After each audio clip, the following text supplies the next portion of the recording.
How do you prove the existence of the Most High in the Elohim? Alright, first of all, when we introduce the word Most High, because in our own time, we have several different languages we have to deal with.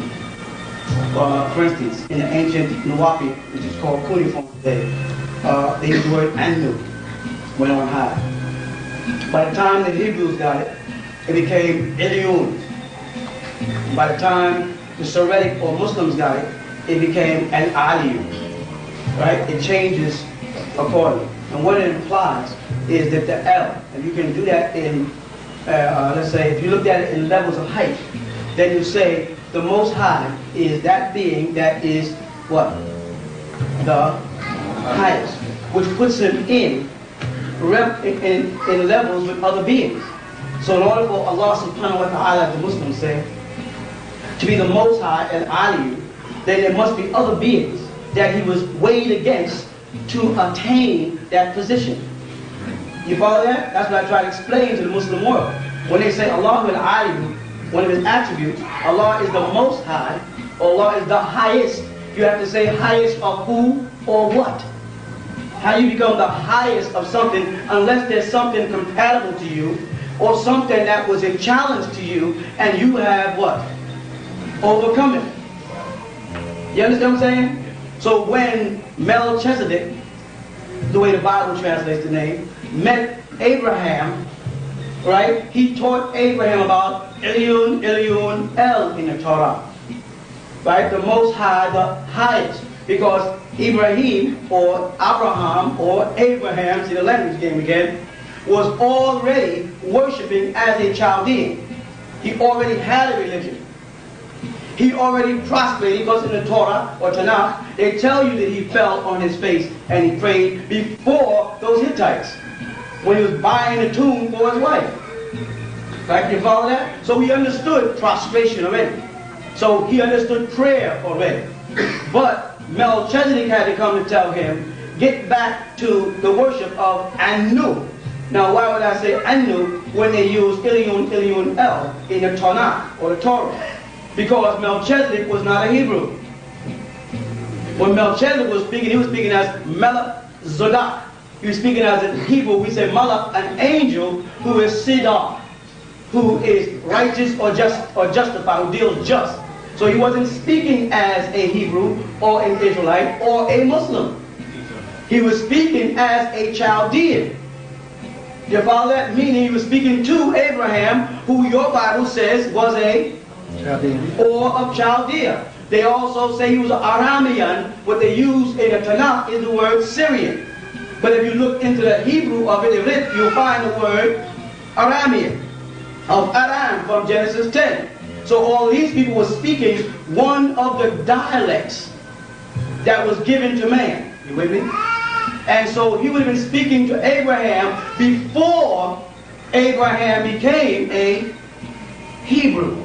The word Hebrew, simply Ivrit, or in Arabic, Ebra, means to cross from one place to another. To cross over the Tigris Euphrates.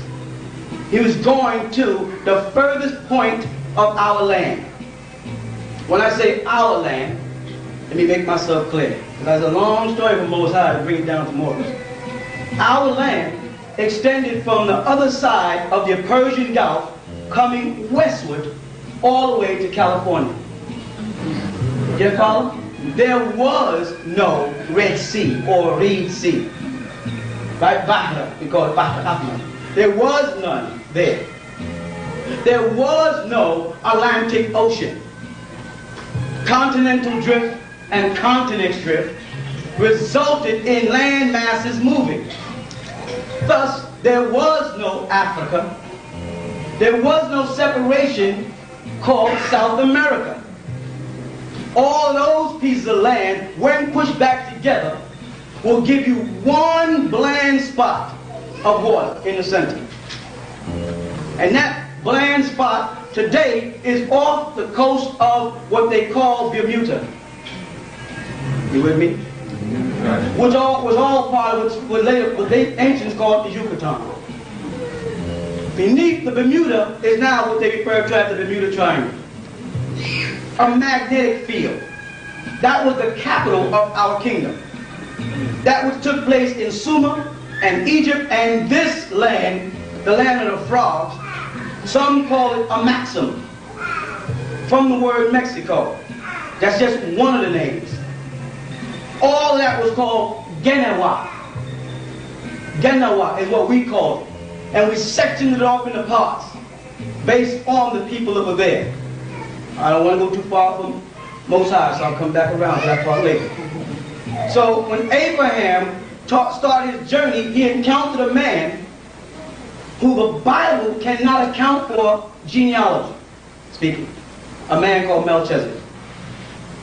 The man is also mentioned in Moses' time. The man is also mentioned in the book of Hebrew in Jesus' time as being after the order of Melchizedek. You follow? This was, of course, an incarnated being. We do believe in reincarnation and incarnation. You follow? Now, Muslims will tell you they don't believe in reincarnation. Christians will tell you they don't believe in reincarnation. Right? But then they'll tell you Jesus died, went to heaven, and he's coming back. Talk to me then. That's not reincarnation, what is it? Jesus died, went to heaven, and came back. Lazarus died, went into a tomb, was wrapped, buried, spiced. Jesus came 3.5 days later and called Lazarus back to life. Back in the same hard-no body. What is that? That's reincarnal body.